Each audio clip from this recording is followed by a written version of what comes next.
तो बोल रहा है एनुअल डिमांड है 5000 यूनिट्स की। ठीक है भाई, एनुअल डिमांड हो गई 5000 यूनिट्स। साथ में बोल रहा है कि जो उसके प्राइसेस हैं, यानी जब हम उसको ऑर्डर देते हैं तो उसकी जो कॉस्ट पड़ती है वो कितनी रुपये पड़ती है, 20 रुपीज़, मतलब रेट हो गया उसके लिए 20 का। ऑर्डरिंग कॉस्ट, जब हम उसको ऑर्डर करते हैं उस पर जो खर्चा आता है वो दे रखा है 16 रुपीज़ पर ऑर्डर।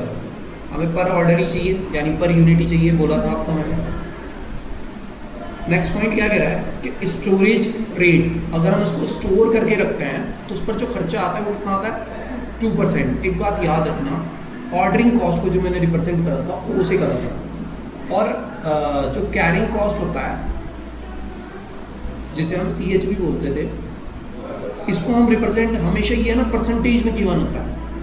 किस में गिवन होता है, परसेंटेज में।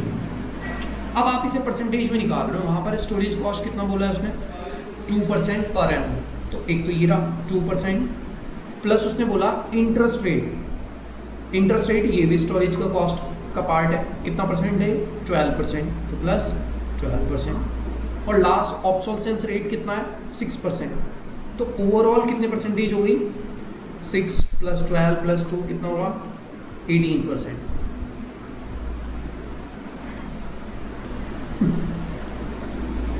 20%। अब ये परसेंटेज हमेशा रेट पर निकलेगी, ये याद रखना।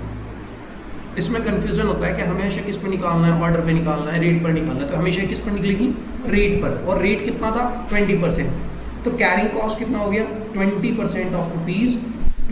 तो 20 का 20% निकालूंगा तो कितना हो गया, 4 रुपीज़।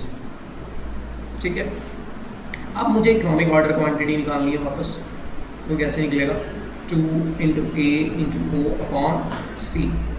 2 × एनुअल रिक्वायरमेंट कितनी है, 5000।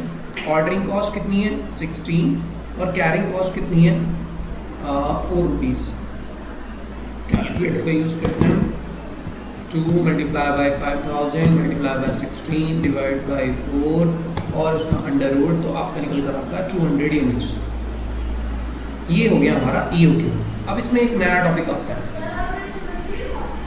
नया टॉपिक क्या है आपका, कि ये तो निकल गया हमारा 200 यूनिट्स। चेक कर लेते हैं सही आ रहा है कि नहीं आ रहा। किया वो बोल रहा है आपसे नंबर ऑफ ऑर्डर निकाल कर दिखाइए। ये तो पता चल गया कि एक टाइम में हमें ऑर्डर कितने का देना है, 200 यूनिट्स का।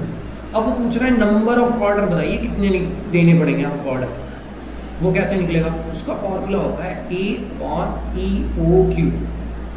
एनुअल रिक्वायरमेंट कितने रॉ मटेरियल की जरूरत है हमें, 5000। इकोनॉमिक ऑर्डर क्वांटिटी एक टाइम में आप कितने की देते हो, 200 की। तो कितना हुआ, 50 / 2 कितना हुआ, 25 ऑर्डर।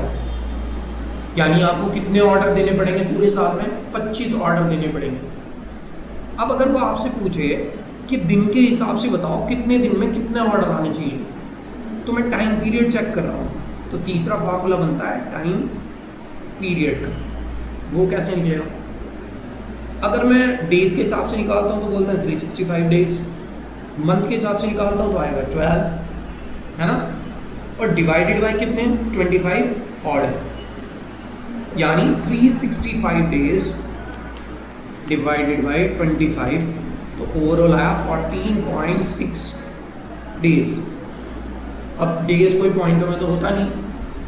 फर्स्ट ऑफ ऑल याद रखना, मोस्टली कॉस्ट अकाउंटेंट के अंदर जब भी हम कॉस्ट बुक पढ़ते हैं, कॉस्ट की बुक पढ़ते हैं, उसमें 365 डेज ना लेकर 360 डेज लेते हैं।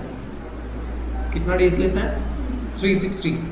तो 360 डिवाइडेड बाई आप करोगे 25, यानी 14.4 आ रहा है।